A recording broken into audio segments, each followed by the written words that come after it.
Muy buen día, hermanos. Dios les bendiga ricamente y nuevamente, lo repito, agradecidos con su presencia y poder participar con ustedes de este servicio de adoración y especialmente traer parte de la porción de las Escrituras y poderlas exponer y hablar sobre ellas. Recordamos siempre, este año estamos estudiando en el Sermón de las Mañanas acerca de escudriñar las Escrituras, cómo logramos cubrir en los primeros 6 meses del año varios de los libros del Antiguo Testamento y en lo que quedan estos 6 meses ver del Nuevo Testamento y en este caso una lección sacada del libro de 1 Corintios, la epístola de Pablo a los hermanos en Corinto. Meditando sobre la cena del Señor, vamos a estar hablando sobre ello, vamos a estar adentrándonos en el texto y poder comprender un poco más o tratar de ver cosas que quizás a veces se nos escapan, porque sé que es de conocimiento general en las iglesias en Latinoamérica darle la prioridad a la cena del Señor.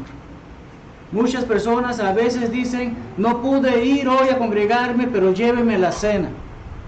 Sin embargo, hermanos, lo primero que debemos recapitular en este sentido es que la cena sí es importante y sumamente importante, pero no le quita mérito o crédito a los otros actos de adoración. Nuestras alabanzas tienen que hacer con un buen corazón. Nuestra ofrenda tiene que ser con buen corazón. Escudriñar las Escrituras, aprender de ellas, estudiarlas, escucharlas, es parte también de nuestra adoración.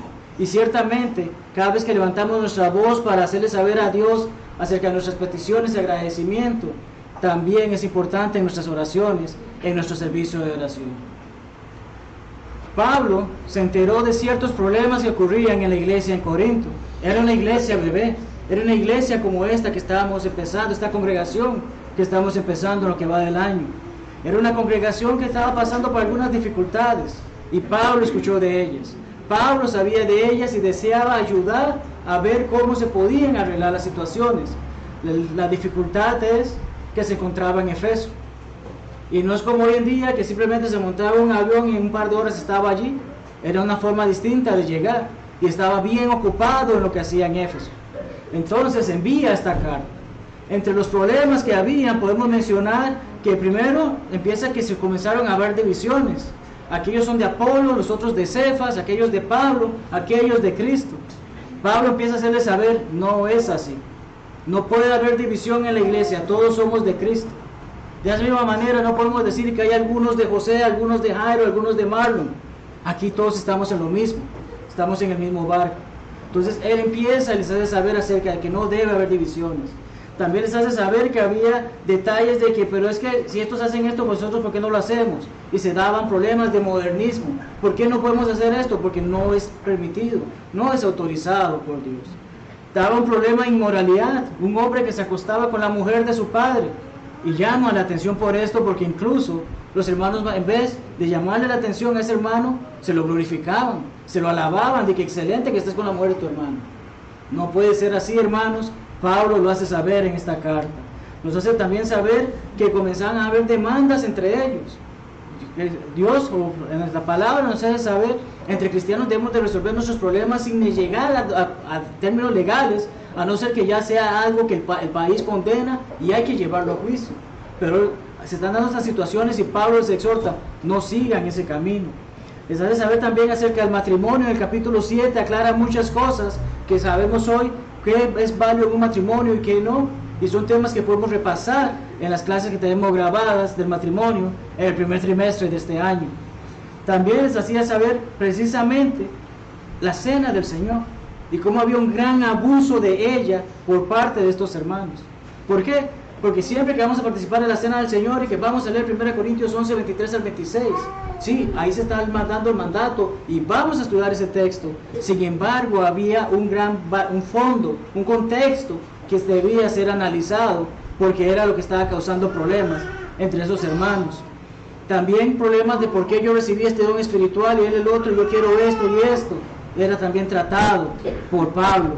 Y ciertamente habían algunos que también negaban que Jesucristo había resucitado, y de ahí que el capítulo 15 es tan hermoso en hacernos saber que efectivamente el Evangelio es acerca de la muerte, sepultura y resurrección de nuestro Señor. Leamos primeramente el texto para poder entonces ir desplegando varios puntos para comprender o estudiar o, como estamos diciendo en la lección, meditar acerca de este mensaje, acerca de la cena del Señor. 1 Corintios 11, 23 al 24 dice: porque yo recibí del Señor lo que también os he enseñado, que el Señor Jesús, la noche que fue entregado, tomó pan y habiendo dado gracias, lo partió y dijo: tomad, comed, esto es mi cuerpo que por vosotros es partido, haced esto en memoria de mí. Continúa diciendo: asimismo tomó también la copa después de haber cenado, diciendo: esta copa es el nuevo pacto de mi sangre, haced esto todas las veces que la bebiereis en memoria de mí. Así pues, todas las veces que comiereis de este pan y bebiereis esta copa, la muerte del Señor anunciáis hasta que Él venga. Los últimos 3 versículos dice: de manera que cualquiera que comiera este pan o bebiera esta copa del Señor indignamente, será culpado del cuerpo y de la sangre del Señor. Por tanto, pruébese cada uno a sí mismo y coma así del pan y beba de la copa, porque que come y bebe indignamente sin discernir el cuerpo del Señor, juicio come y bebe para sí. Vamos a adentrarnos en este texto viendo pequeños fragmentos de ellos. Efectivamente son 5 pequeños fragmentos de ellos y vamos a expandir sobre ellos, hermanos. En primer lugar, Pablo dice: yo recibí del Señor. ¿Qué recibió Pablo? ¿Cómo lo recibió del Señor? Pablo no estuvo presente cuando los apóstoles estaban reunidos en esa mesa con el Señor y Él instituyó la cena. ¿Cómo hizo eso? ¿Por qué dice Él que recibió esto del Señor? Es lo que estamos leyendo en ese versículo 23. Yo recibí del Señor lo que también los he enseñado. Recordemos que Pablo fue importantísimo en la conversión de aquellos que estaban en Corinto a través de sus viajes misioneros. Gálatas 1 al 11 al 12 nos dice: mas os hago saber, hermanos, que el evangelio anunciado por mí, el mensaje que les traigo, no es de ningún hombre. No fue que escuché a fulanito y me dijo: ay, me pareció interesante, voy a repetir eso. Pablo nos hace saber: no se trata de lo que alguien más me dijo, pues yo ni lo recibí ni lo aprendí de hombre alguno.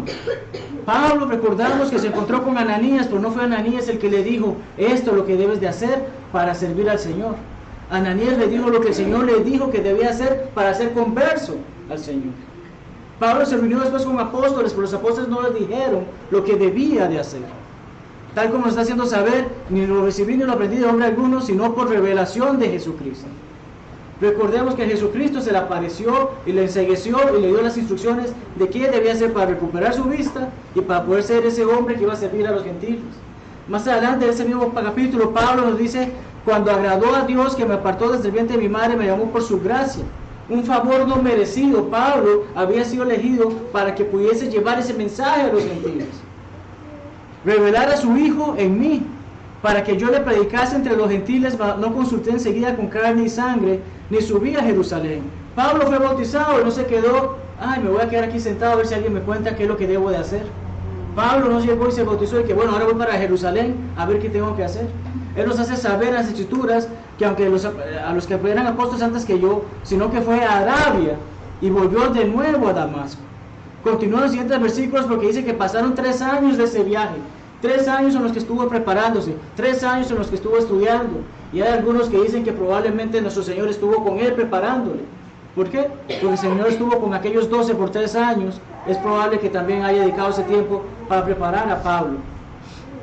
El hermano Robert Taylor acerca de este pasaje, porque vemos que dice que pasados 3 años y después permaneció 15 días con Pedro, hace hacer esta pequeña aclaración. El tiempo fue demasiado corto para haber aprendido todo lo que sabía sobre el Evangelio mediante una dispensación de información natural y ordinaria. Nadie se convierte en un veterano con la Biblia en un curso intensivo de 2 semanas, independientemente de su intelecto y sus poderes mentales de retención. Hermanos, muchos de nosotros quizás tengamos la oportunidad de que escucho algo y se me quedó inmediatamente. Otros podemos repasar 1 año y no nos lo acordamos. Pero lo que estamos viendo aquí, lo que menciona el hermano Taylor, dice: cualquier predicador veterano o maestro bíblico experimentado puede dar fe de ello. Hermanos, aquellos que hemos tenido la bendición de asistir a una escuela de predicación, no aprendemos Biblia en 2 años simple y sencillamente porque fuimos al lugar y nos sentamos allí. requiere dedicación, requiere esfuerzo, requiere de tiempo y requiere concentración en ello. Vemos como Pablo dice que estuvo 3 años en eso. Dice que no fueron por 15 días. Sí, visitó a Pedro por 15 días, pero no fue que simple y sencillamente, Pedro, dime todo lo que tú sabes y yo me encargo de repartirlo. No, lleva esfuerzo, hermanos. Recordamos, como mencioné, que las hermanas estuvieron el día de ayer y con unas charlas era acerca de ser diligentes en el estudio. No solo las hermanas deben de ser diligentes en el estudio, nosotros también. Nosotros debemos poner nuestro esfuerzo en estudiar la palabra de Dios para presentarnos como obreros aprobados ante Él. 2 Timoteo 2:15. Necesitamos prepararnos, y Pablo se preparó. Pero ¿cómo se preparó? Gracias a que recibió del Señor esto que él necesitaba saber para ir a los gentiles. Y entonces, como tal nos dice él, esto que recibió, él no miente. En frente de Dios no va a mentir.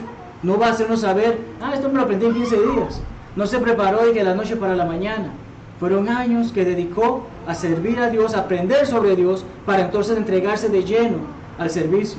Y por eso nos hace saber, cuando está haciendo esta recapitulación acerca de lo que nuestro Señor Jesucristo dice sobre la cena, recibid del Señor esto para enseñárselos. ¿Por qué? Porque necesitamos aprenderlo, porque necesitamos practicarlo. Imagínense que somos una nueva congregación y no practican la cena del Señor. ¿Cómo podemos decir que estamos en la verdad? Ese es el punto que Pablo está haciendo saber en este punto. Y dice que nuestro Señor, habiendo dado gracias, y la parte que me gusta mucho y trato de enfatizar en este detalle es, la cena del Señor no es simplemente un jugo y un pan que nos comemos, supo rico y listo, ya cumplí. Tenemos que hacerlo con una mentalidad de agradecimiento.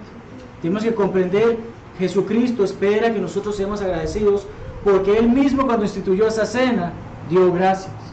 Salmo 118:11 nos dice, dad gracias al Señor porque Él es bueno. Eso lo dice la Biblia de las Américas.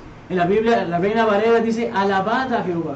Y es que la palabra traducida, la palabra hebrea, yadad, traducida como dad gracias en la Biblia de las Américas, y alabad en la Reina Valera también es incluso traducida como confesar.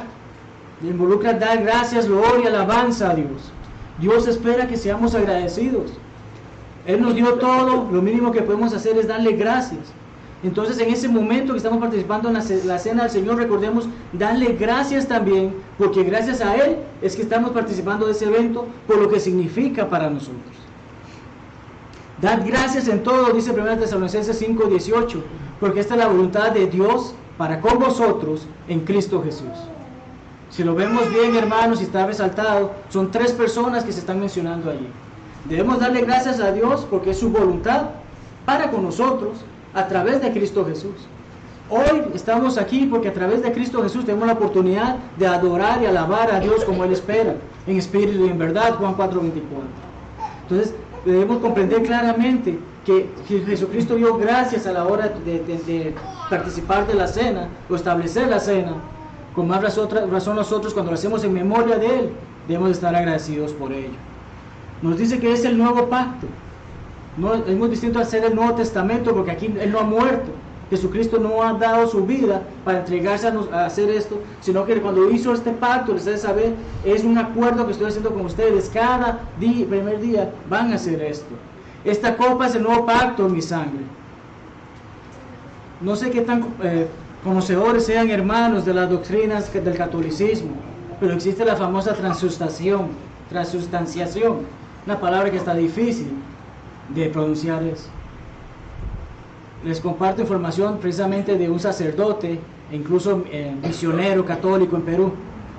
La transustanciación puede definirse metafísicamente como la conversión de toda la sustancia del pan y del vino en la sustancia del cuerpo y la sangre de Cristo, permaneciendo los accidentes del pan y el vino tras la conversión. Palabras rimbombantes, si podemos decir. Básicamente lo que el catolicismo trata de enseñar es que literalmente cuando el sacerdote ora por esos elementos, ya no es vino, es sangre, ya no es pan, es carne. Y no es la carne de cualquier ser vivo, no es la sangre de cualquier ser vivo, es la carne de Jesucristo. Es lo que ellos enseñan. Ahora bien, ¿dónde en la Biblia nuestro Señor y nuestro Padre Celestial nos enseña que debemos de ser caníbales? El mandamiento no dice eso. El mandamiento nos dice que hagamos esto en memoria de Él, que esto es figurativo de Él, porque vamos a ver ese pasaje en un momento. Pero tal como estamos mencionando, el detalle importante aquí es que la Biblia nos habla de transfiguración. Jesucristo pasó de carne a espíritu y volvió a la carne. Pero en un momento nos dice que en esa cena Él dejó de ser Él para convertirse en trocitos de pan o en trocitos de vino. Nunca nos dice eso. Si no, entonces ¿cómo estaba presente diciéndole esas cosas a ellos? Tristemente algunos toman ese pasaje literalmente y enseñan esa falsa doctrina, que nosotros como cristianos no podamos participar de ello. Juan 20, 26 al 28 nos dice cómo llegó Jesús, ya se había presentado entre los apóstoles, pero Tomás no estaba. Vuelve y atraviesa las puertas, porque dice que las puertas estaban cerradas, y él apareció adentro y les dice, pasa a vosotros, y llama a Tomás de una vez y le dice, pon aquí tu dedo y mira si es cierto que soy de carne. Si ya en esa cena se había hecho pan y vino, entonces ¿cómo está ahí en la carne? Si no es simplemente un espíritu, Jesucristo es Dios en la carne, es alguien como nosotros. No seas incrédulo, sino creyente. Tomás responde, Señor mío, Dios mío. Reconoce quién es el que está en control y reconoce lo grande que es el que está en control. Hebreos 9:27 nos dice que todo hombre morirá una sola vez, después de esto el juicio, y de esa misma manera Jesucristo hombre murió una sola vez y no necesita morir cada vez que participamos de la cena, que es la razón principal de lo que ellos hacen y por lo que debemos de rechazarla. Cada domingo la Iglesia Católica, cada vez que participa en su misa, ¿qué enseña? Ahí acaba de morir Jesucristo, ahí está su cuerpo, ahí está su sangre, vale que respeten eso. Tenemos que respetar los elementos porque Jesucristo nos pide, lo hagamos en memoria de Él. Pero ¿qué clase de seres podemos ser estarlo matando cada hora porque hay que participar de esos elementos? No es lo que la Biblia enseña, no es lo que el Señor espera. Y ciertamente Él, cuando termina de instituir la cena, dice, no beberé más de este fruto de la vida hasta que aquel día en que lo beba con vosotros en el reino de mi Padre. Jesucristo está esperando para compartir con nosotros de eso. Jesucristo está vivo. Jesucristo no necesita morir cada 60 minutos para hacernos saber que hemos de recordar la cena como ese evento. Entonces vemos que el nuevo pacto en la sangre es un pacto de memoria, un pacto de recuerdo, un pacto de comprender. Él murió por mí, dio su vida por mí, pero ahora está vivo y quiere que yo viva con Él. Nos invita también a recordar la muerte del Señor cuando la anunciamos. A través de la cena del Señor, no es simplemente recordar que Él murió o hacerlo en memoria de Él, sino que también nos hace anunciar su muerte, anunciar que así como Él murió, Él va a venir. Anunciaremos su muerte hasta que Él venga. Partió de este mundo, pero Él va a venir por todos nosotros. 1 Corintios 15, ese mismo libro, los primeros 4 versículos nos dan el secreto o nos dan el ejemplo vital de lo que es la predicación, de lo que es el Evangelio. El Evangelio que os he declarado, si retenéis la palabra que os he predicado, sois salvos si no creísteis en vano. Cada vez que mato de nuevo a Jesucristo para participar en la cena, estoy creyendo en vano. Pero cuando comprendo, lo hago en memoria de Él, porque así me lo mandó, estoy recordando su mandamiento y estoy creyendo de verdad. Nos ha enseñado lo que así mismo recibí. Vuelve a decir Pablo eso. Les estoy enseñando lo que del Señor mismo recibí. Él murió por nuestros pecados, fue sepultado y resucitó el tercer día, tal como las Escrituras enseñaron. 1 Juan 2:28 nos dice, permaneced en Él. Juan con ese amor nos dice, hijitos, permaneced en Él para que cuando se manifieste tengamos confianza, para que en su venida, no está muerto, Él viene, no nos alejemos de Él avergonzados. Estos que participan de eso que mencionamos van a llegar avergonzados de que no hicimos lo que tú nos pediste. Hicimos lo que el hombre nos dijo que teníamos que hacer, pero no nos fuimos a las Escrituras a ver lo que tú enseñas que realmente importa con respecto a cuando celebramos la cena del Señor. Finalmente vemos que nos dice acerca de aquellos que comen y beben indignamente, aquellos que no han hecho la voluntad del Padre y participan de estos eventos, y aquellos que han hecho la voluntad de Dios al ser bautizados por el perdón de sus pecados y participan de una manera en que no están de acuerdo con lo que Dios enseña, están fallando en esto, lo están comiendo indignamente. Cualquiera que comiera este pan o bebiera esta copa del Señor indignamente, pruébese cada uno a sí mismo. Biblia de las Américas, examínese cada uno. Soy digno hoy de tomar la cena del Señor. he hecho la voluntad de Dios, estoy en paz con Dios, entonces soy digno de tomar la cena. Pero si yo comprendo que no he hecho lo que Él me pide, estoy en conflicto con alguien más, estoy pasando por tantas cosas, no soy digno de pasar por esto. ¿Por qué? Porque como y bebo juicio para mí. ¿Qué es lo que dice Dios? Simple y sencillamente, quien participa de la cena y no la hace de la manera que Dios la estableció, va a tener su juicio porque no hizo la voluntad de Dios. Recordamos que estudiamos Santiago 2 hace un par de semanas. Cualquiera que guarde toda la ley pero ofende en un punto. He hecho todas las cosas, pero la cena no la hago como Dios espera. Estoy fallando a Dios y seré culpable de ello. Hebreos 10:29, cuanto mayor castigo pensáis que merecerá el que pisoteare el Hijo de Dios. Si no participo de la cena del Señor como Él ha instituido, le estoy pisoteando, estoy tomando por inmunda su sangre y no estoy siendo santificado por el pacto que Él estableció. La cena del Señor es parte importante de nuestra oración, nos recuerda el sacrificio de nuestro Señor y la promesa que Él ha hecho. Es un evento solemne y que cuando participamos en Él debemos hacerlo con reverencia y respeto. Necesitamos recordar siempre eso, hermanos. La cena sí es importante, no es lo más importante. Es parte de esta alabanza que hacemos a Dios. Concluyemos con la siguiente manera, resumiendo esos puntos, hermanos.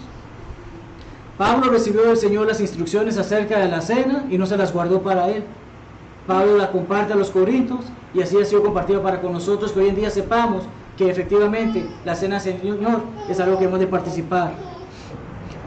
Nuestro Señor incluso nos enseña, que en nuestros momentos más difíciles debemos ser agradecidos. ¿O acaso Él estaba instituyendo la cena como una gran fiesta? Él sabía lo que venía. Él sabía el sacrificio y el dolor por el que iba a pasar. Sin embargo, incluso en ese momento agradece a Dios por esos elementos y por la oportunidad de estar con sus discípulos. Ha establecido un nuevo pacto con nosotros, uno en memorias de su gran sacrificio y no uno de un canibalismo, de un evento en el que tengo que matarle nuevamente para comprender que Él ya murió por mí. Murió por nosotros una sola vez, se dio por nosotros una sola vez, mas hoy está vivo, reinando en el cielo, esperando por nosotros. Al participar de la cena no solo recordamos su muerte, sino que también la anunciamos y anunciamos su pronta venida, tal como lo ha prometido. Él nos ha dicho que Él viene pronto. El pronto para Él puede ser un día, pueden ser 1000 años, pero para nosotros involucra tener esa paciencia y tener ese deseo de hacer su voluntad y mantenernos fieles hasta la muerte. No es una simple comida como algunos piensan. Sí, es jugo de uva, sí, es un pan sin levadura, sí, es algo que las manos del hombre fabrica. No es la sangre, no es el cuerpo de Él, pero figurativamente nos hace recordar, Él dio su cuerpo, dio su vida por todos nosotros y con su preciosa sangre compró nuestros pecados. Eso es la importancia de la cena. Eso es lo que hemos de meditar acerca de la cena y participar en ella dignamente y diligentemente, hermanos. En Hechos, Lucas escribe que el primer día de la semana, siendo hoy domingo, reunidos los discípulos para partir el pan, Pablo les enseñaba.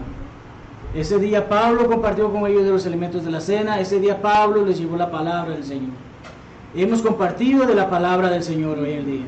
Hemos orado, hemos cantado y estamos a punto de participar tanto de la cena como de la ofrenda. Estamos cumpliendo con nuestra oración a Dios y hagámoslo de la manera digna que Él merece. ¿Por qué? Porque debemos hacer esto en memoria de Él. Así nos lo manda, así lo estableció. La gran pregunta es si lo estamos haciendo de esa manera. Y es por eso que siempre extendemos la invitación, hermanos.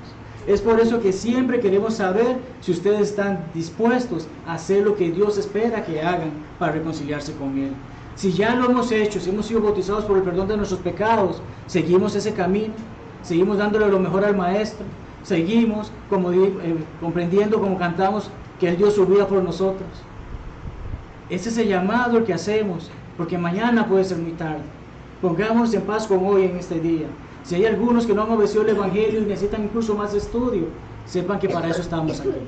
Si hay algunos que necesitan ponerse en paz con Dios, sepan que para eso estamos aquí y que oraremos con ustedes y para ustedes. Y que eso lo haremos después de que Jonathan pase e entone el himno de invitación. Dios les bendiga, hermanos. Amén.